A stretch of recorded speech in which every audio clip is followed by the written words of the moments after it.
OHS जोबथा आनजादनि रिजाल्टआव बेले-बेजे जानायनि अजद बुकलेटजों लोगोसे अनलाइनआव फोसावनाय रिजाल्टआ गोरोबाखै।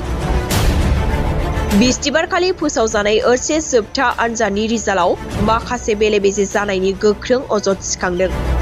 देग्लायनि OHS जोबथा आनजादनि रिजाल्टआ बुकलेटआव फोसावनाय रिजाल्ट आरो अनलाइनआव फोसावनाय रिजाल्टनि गेजेराव गोरोबाखै होननानै दरं कलेजनि प्रिन्सिपाल डक्टर पलासमनि सयकियाया अजद होदों। डक्टर सयकियाया अजद होनाय बादिब्ला बुकलेटआव मोननै आयदायाव लेटार मार्क मोनदों होनना मख'नाय फरायसानि मार्कशीट डाउनलड खालामब्ला मोन5-मोन6 आयदायावनो लेटार मार्क मोननायखौ नुनो मोनदों। बेबायदिनो स्टार मार्क मोननाय बिथिङावबो गोरोन्थिफोर जादों। रिजाल्ट फोसावनायाव मोजाङै बिबान रुजुनलायैनि थाखायनो बे गोरोन्थिया जानो मोनदों होननानैबो डक्टर पलासमनि सयकियाया बुंदों। मख'नो गोनांदि बिस्तिबारखालि फुंनि 9 रिंगानाय लोगो लोगो अनलाइननि गेजेरजों 2024 मायथाइनि OHS जोबथा आनजादनि रिजाल्टखौ फोसावदों। गिबि खेबनि थाखाय देग्लाय जेबो रोखोमनि पजिशन होनाय जायाखै।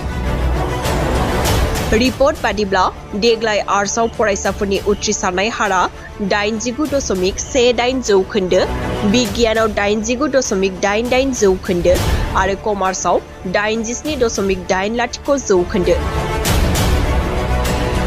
आर्ट्सआव सेथि थाखोआव गासै 40,499 फरायसाफोर, नैथि थाखोआव 53,532 फरायसाफोर आरो थामथि थाखोआव 72,775 फरायसाफोरा उथ्रिसार जादों।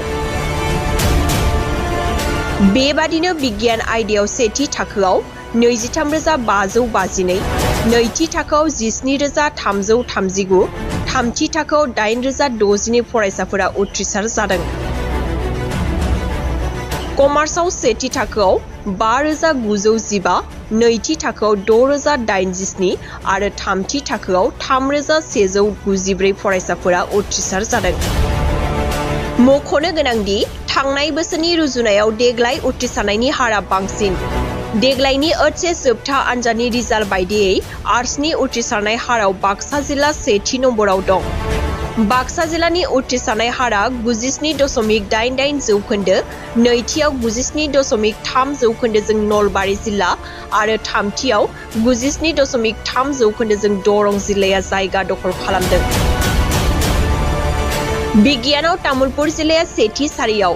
तामुलपुर जिल्लानि गासै उथ्रिसारनाय हारआ 97.98 जौखोन्दो, 97.60 जौखोन्दोजों नैथि मासियाव दं शिबसागर जिल्ला आरो 95.86 जौखोन्दोजों थामथि मासियाव दं बाक्सा जिल्ला।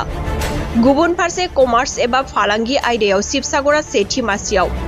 शिबसागराव गासै उथ्रिसारनाय हारआ 97.42 जौखोन्दो, नैथियाव दं 96.91 जौखोन्दोजों बजालि जिल्ला आरो 95.88 जौखोन्दोजों थामथि मासियाव दं बाक्सा आरो चराइदेव जिल्ला।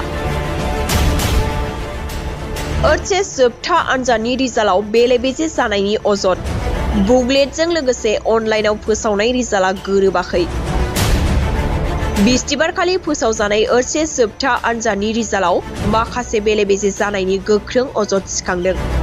देग्लायनि OHS जोबथा आनजादनि रिजाल्टआ बुकलेटआव फोसावनाय रिजाल्ट आरो अनलाइनआव फोसावनाय रिजाल्टनि गेजेराव गोरोबाखै होननानै दरं कलेजनि प्रिन्सिपाल डक्टर पलासमनि सयकियाया अजद होदों। डक्टर सयकियाया अजद होनाय बादिब्ला बुकलेटआव मोननै आयदायाव लेटार मार्क मोनदों होनना मख'नाय फरायसानि मार्कशीट डाउनलड खालामब्ला मोन5-मोन6 आयदायावनो लेटार मार्क मोननायखौ नुनो मोनदों। बेबायदिनो स्टार मार्क मोननाय बिथिङावबो गोरोन्थिफोर जादों।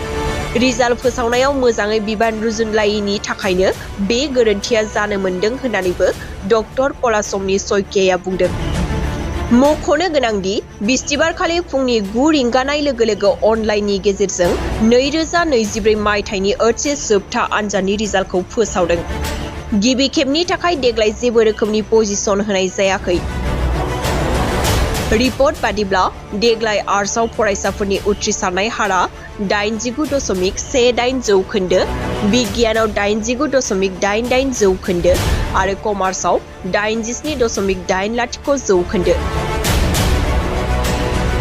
आर्ट्सआव सेथि थाखोआव गासै 40,499 फरायसाफोर, नैथि थाखोआव 53,532 फरायसाफोर आरो थामथि थाखोआव 72,775 फरायसाफोरा उथ्रिसार जादों। बेबादिनो बिगियान आयदायाव सेथि थाखोआव 23,552, नैथि थाखोआव 17,339, थामथि थाखोआव 8,062 फरायसाफोरा उथ्रिसार जादों। कमार्सआव सेथि थाखोआव 5,915, नैथि थाखोआव 6,087 आरो थामथि थाखोआव 3,194 फरायसाफोरा उथ्रिसार जादों। मख'नो गोनांदि थांनाय बोसोरनि रुजुनायाव देग्लाय उथ्रिसारनायनि हारा बांसिन। देग्लायनि OHS जोबथा आनजादनि रिजाल्ट बायदियै आर्ट्सनि उथ्रिसारनाय हाराव बाक्सा जिल्ला सेथि नम्बराव दं।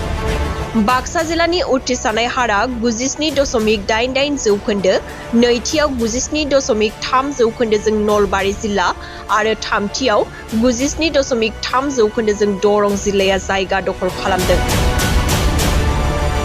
बिगियानाव तामुलपुर जिल्लाया सेथि सारियाव।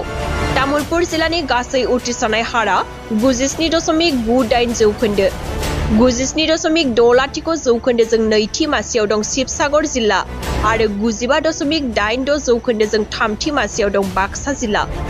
गुबुन फारसे कमार्स एबा फालांगि आयदायाव शिबसागरा सेथि मासियाव। शिबसागराव गासै उथ्रिसारनाय हारा 97.42 जौखोन्दो, नैथियाव दं 96.91 जौखोन्दोजों बजालि जिल्ला आरो 95.88 जौखोन्दोजों थामथि मासियाव दं बाक्सा आरो चराइदेव जिल्ला।